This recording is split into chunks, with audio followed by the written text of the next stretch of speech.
Hey guys, what's going on? My name is Siffy and today I'm bringing you my first ever brand new Infinite Warfare video. Now I said to you guys that I had a week's schedule's worth or more of videos, but I never actually got to round to uploading them because my internet's been down recently.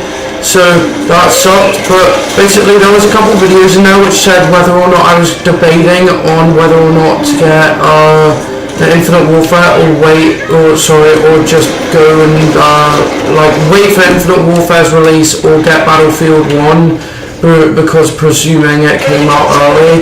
But I decided to wait and pick up this game, and I'll tell you what guys, it is so worth the wait. This game right here, we were given so much criticism from going into space again and stuff. Now honestly guys, I don't really like space, like warfare and stuff with the Call of Duties that are happening like over the past 3 years. But they got two CODs this year. They got remastered COD 4, which you just can't go wrong with. Like, it's also class, and like this game here is also really solid. So like the two put together just make one hell of a year for Call of Duty.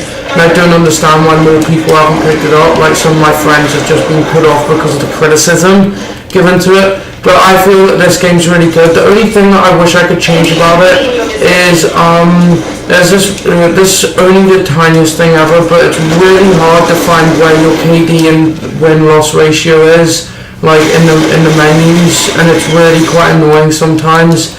But other than that, I've only got good things to say about the game. But the Infinite Warfare is really good, and I've been playing it like the last 2 days since release date, and I've been playing it so much that I'm already like level 26, and I didn't even play it that much yesterday. But I've been playing it since like 11 today, and it's like, I don't know, I think it's like 3 right now as I'm recording on the Friday, so the day after release.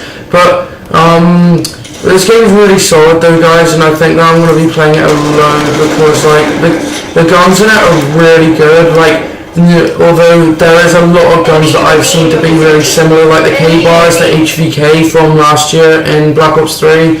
RPR is the Ripper from Call of Duty Ghosts. The Karma is the Vector from BO2. That's like sort of P90 slash with the Vespa, and that's just like an M4 carbine. So they're all like around the same sort of guns, but like they've all got different attributes. And there's this sight which is really cool, it like twists your gun over and stuff.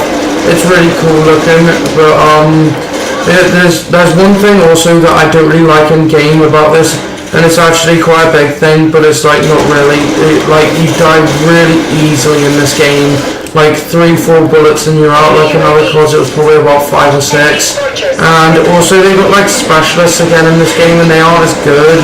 Like, I've seen like in Black Ops 3 they were a lot better I think, but like there's this thing called the Eraser which is pretty much the exact same as the Annihilator, but that's good, I use that sometimes. And then there is like the dual wield like machine gun guy who you can get for his arms. That's also a really good character. And there's a guy here who I'm using, which I will demonstrate in a second, called Claw, which is this thing here. So when you take it out, it looks like a crossbow, but it's fully automatic and it's an absolute god. Sorry I'm lagging though guys, like I can't do my best with it as you can see, but that's why my internet's been so bad recently. But hopefully when my internet recovers and I'm all good again, I can like give you some daily content of this, because it's actually a really good game, and I've got a couple more days until I have to go back to school, and I should be able to get a couple more videos out there for that time period, and I hope you guys will enjoy it. But yeah, overall this game's a really good game, and I definitely say pick it up because I definitely enjoy it a lot, and like it's just a really good overall game. And I think that it got way too much criticism than it should have, because it's actually a really good game for what it's worth. Like, I know it's quite expensive this year, but basically like I think it's just worth the money. Like, there's too much criticism for the amount like of dedication it's taken for the workers to actually make this game, and I think that it's like one of the best CODs I played in a while. Like now after, it's like kind of the same, the movement system is like the exact same as BO3, but everything else is the same. It's like really cool. Like everything else is that way. Also, if you don't like this game, there's always COD 4, which is out with this game. But if you don't enjoy COD 4, then I wouldn't say it's really worth getting. Like if you don't want either of them. But overall, I think the makers of the game have done a really good job this year at making the game, and apparently it took them 3 years to build the game and actually construct it. So they've been making it since COD Ghost, which is pretty unreal. Like it took them 3 years to make just like one game, and then they had some other developers called Raven make the COD 4 remastered game, which also, by the way, the graphics are amazing. Like everything about it is perfect. Like the game, it's like it's never changed really. There's nothing different about it, and I think it's great the way they made it stay the same. But yeah, that's really it though, guys. Holy shit, that was a tight game. I just seen the leaderboards. But anyways, guys, enough of me rambling on. I'm going to wrap up the video here. Sorry I didn't play too good, but it's like my first time I've actually been concentrating and attempting to play so far this year on the new COD. And like so far I've been playing pretty bad on it. Like my best KD has been like 5 on one of the games.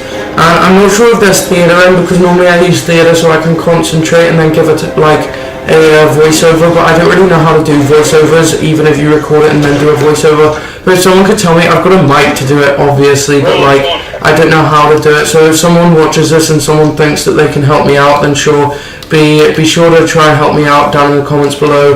Or also, like, I can give you my Skype name or something like that. But yeah, if you guys enjoyed the video, I'm going to be doing a supply drop video soon, because I got 27, I don't know what they're called, like crypto keys, I guess you could call them.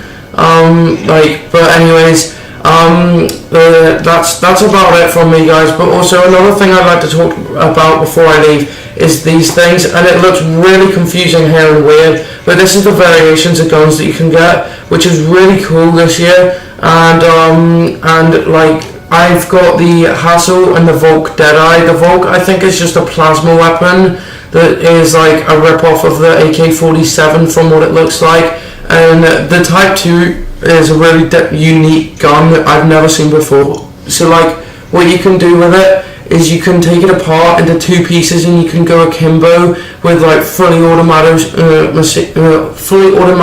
machine guns, like twice at a time. And with the K-bar, it's like a fully auto like assault rifle. The R3K is like a burst assault rifle, which is okay. I don't use it that much. And the MV4 is one of the main. It's like an M4 carbine. But I'll be talking about the rest of the guns throughout the next commentary, guys. So be sure to stay tuned in for the next things coming up in the next few days. Also, sorry guys, because I would have brought you a video last night, but my internet's so bad it was doing like 7 megabytes per second to download the game last night, so I was only playing it yesterday on 50% downloaded. But anyways, guys, I hope you enjoyed it, and I'll be back with more videos in the near future, or probably in the next couple of days. So stay tuned, and I'll see you guys there. Thanks for watching, guys.